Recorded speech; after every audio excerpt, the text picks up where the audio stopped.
Hello everyone, this is Adam Meister, the BitcoinMeister, the DisruptMeister. Remember to subscribe to this channel, like this video, share this video.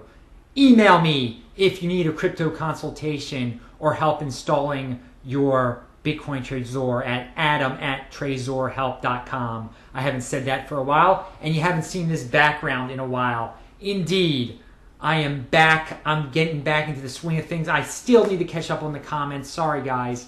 And some emails. I have to email some people. Thanks to the guy who sends me the little bits of Dash. That guy has returned too now that I'm back in the United States of America. And thank you everyone for welcoming me back. I did read all the comments, and it's great to be back in the United States. I'm not gonna lie. I'm eating a lot better now. I missed some of my food here, I guess. I was cheap when I was in Africa. I should have eaten more food out there.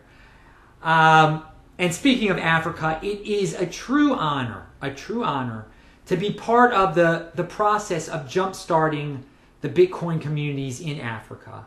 And again, the Zimbabwe Bitcoin community is very small.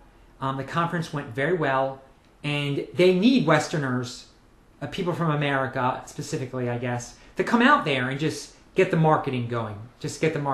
And I did my little part this past week in Zimbabwe, the week before in Mozambique. That they are really early on, and just being a person from North America, and then in Mozambique, if you speak Portuguese, it's even better.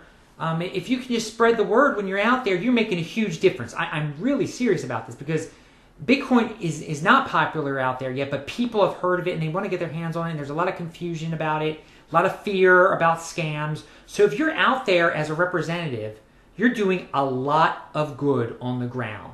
And again, if you review my videos that I've posted about my experiences there, you'll see, but again, if you actually go out there, you'll really see. And again, you hear a lot of people talking about theoreticals about Africa. Well, the only way it's going to go from theoretical to realistic is if you get on the ground, if we get people out there, if we have conferences out there. And again, I'm working toward a conference thing, and I'm going to be talking about that. Again, I'm very far behind on the planning stages of that because I'm just getting settled in again, and it's exciting stuff. You can tell I'm excited, and I'm being vague about it. Anyway, people need to prepare better in life, by the way. On the plane, there's like a guy buying all this duty-free stuff. I don't even know why anyone buys the duty-free stuff. Like, it's a ripoff, first of all. What, you need chocolates? You need a bunch of wine? You can't get that somewhere else? You can't plan ahead? Figure out some other way to do it? It's just...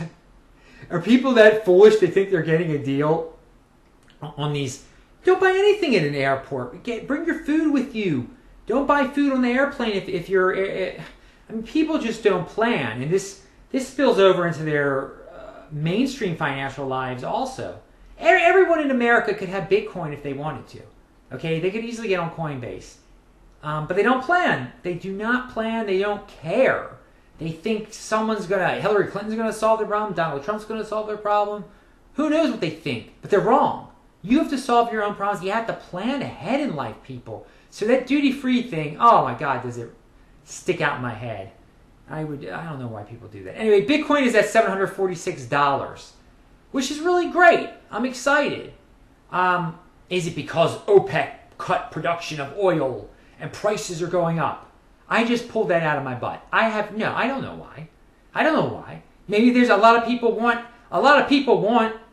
Bitcoin. God, in Zimbabwe it's like around $800, and India it's around $900. Nigeria it's over $1,000 supposedly. Again, there's not much liquidity. That's another reason you got to get on the ground in these countries.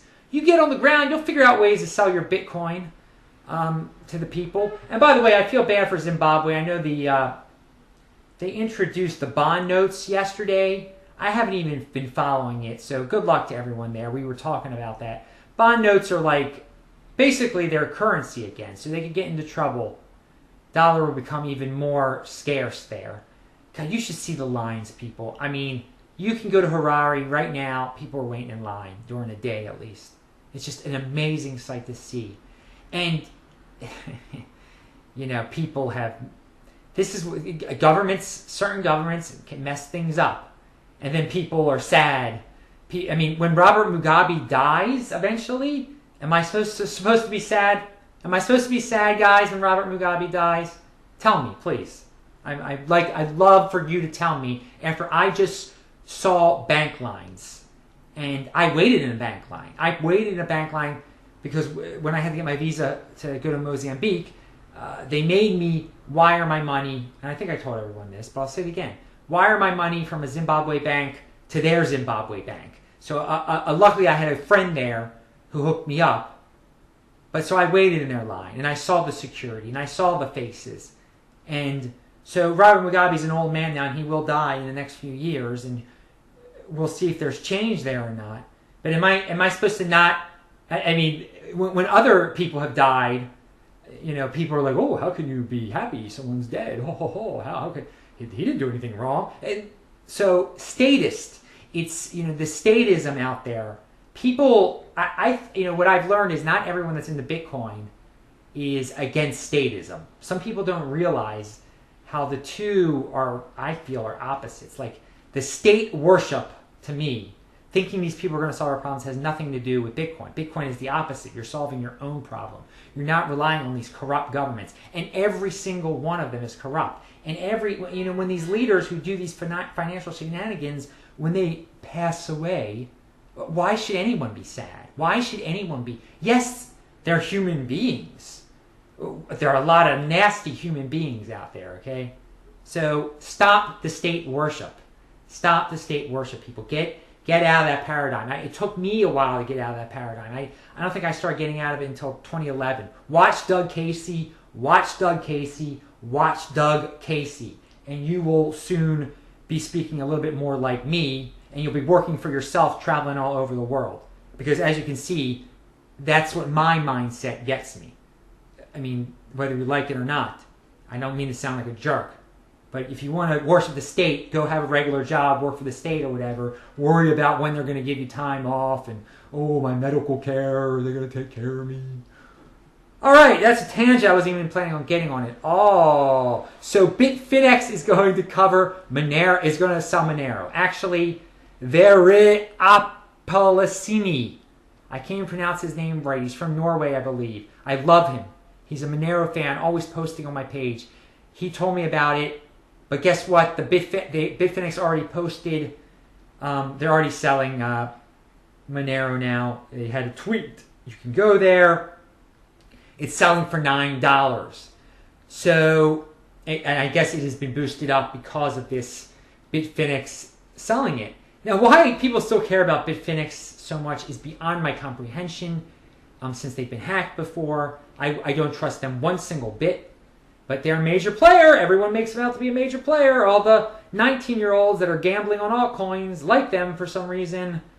I mean, when I was 19, I liked a lot of weird things too, I guess, and did a lot of crazy things, going to ghetto-ass liquor stores on Reicherstown Road in northwest Baltimore because they wouldn't card me, and the glass was so thick, you know, the bulletproof glass. That was a smart thing to do, just like, I guess, putting your money in the Bitfinex is a smart thing to do. And yeah, right near Pimlico, right? If you guys look up the northwest Baltimore Pimlico, you'll see how bad of an area that was and is to this very day. How, you know, you would be, you know, if you were if you were a Jewish guy going there in these days and not 1962, you'd be like you would really stick out. And I was sticking out at the Korean liquor store there. Lightvault. And look at these tangents I'm going on now that I'm back in the United States. Everyone must be loving this. Lightvault. And so yeah, Monero. Maybe I'm going to have to make a prediction in my 2017 show. I know Vera Sapolini. I'm sorry I'm mispronouncing your name. You're awesome. He thinks they're going to be the number 2 cryptocurrency soon enough. I have alluded to that. I'm not ready to put my foot down and say 2017 they're going to be the number 2. They're going to overtake Ethereum. But I tell you what, you can use it for a lot of things. I don't know what you can use Ethereum for. Monero, if you want to be secretive and, you know, buy your pornography online or whatever you do with secretive, and I'm not saying to do those things, you could use Monero. If you want to use get on the gray market. And whatever, do what you want to do. Screw the states, the statism, and these insane rules. Regulation. When they asked me about regulation, I was on the panel at the Zimbabwe conference. They asked me about regulation. Everyone's talking about different forms of regulation that they should adopt in Zimbabwe for Bitcoin. I was like, no, there shouldn't be any regulation at all. If there's no regulation of Bitcoin in Zimbabwe, it will become, and they make a big deal out of it, it'll become the Bitcoin capital of the whole entire world. Any country that takes that approach will become the Singapore of Bitcoin or the Hong Kong of Bitcoin, whatever. Incredibly wealthy. So regulation and statism, bad. Bad. Especially when your religion becomes statism. When your religion becomes the state. And you know who that is. That's the communist. Their religion is the state. And shame on them. And shame, you know what? And the reason I don't like the communists also is because the communists, I mean, I'm Jewish. The communists are the enemies of the Jews. They want to let us practice our religion there in Russia. To hell with them. And to hell with anyone that doesn't let anyone practice any of their religions. You know, the Muslims, that's why we supported them in Afghanistan back in 1979. They were fighting the Soviets. And, you know, we don't get, obviously we have some problems with Muslim fundamentalists now, but the Soviets wouldn't let the Muslims practice their religion. That's not right. That's not right at all. And that's why they did our bidding back then and used our weapons to fight the Soviets and everything. You know, the Soviets were a terrible empire, a terrible, terrible empire. Thank God they're gone. Thank God that statism is gone. And that people can practice their religion. Who cares what your religion is? Let people practice their religions. The religion is not of man. The religion is not your Gorbachev or whoever it was, Khrushchev and all of them. That's not religion. To dictate the religion to a people and to do that in Cuba and to say that that guy was a good person. That guy was a horrible person. He killed many, many people. And he wouldn't let people practice their religion. So yeah, that's why you shouldn't be happy and be celebrating him. And you should be happy that you should be happy that he's dead. These vicious killers, these communists, wouldn't let people have their religion and mutilated, killed people, sent them to gulags and stuff. So yeah, there's another rant for you if you want to get back on that. But this is not a political channel. But again, the statism is terrible, and communism is one of the worst forms of statism. And especially a lying communist who takes power saying he's not a communist, starts killing all his enemies, doesn't let people practice their religion. It's horrible not to let people practice that. That's not what freedom is. Freedom, man. Freedom is freedom. Let the Christians have their religion. Let the Muslims have their religion. If they're not interfering with anyone, if they're not killing anyone, let people just do what they're going to do. But people who kill are darn right wrong. And to have us... Anyway, we should celebrate when killers are dead. People celebrated when Hitler was dead. And some of these people are of the same ilk. Same type of thing as Hitler. This just control freaks. They're control freaks.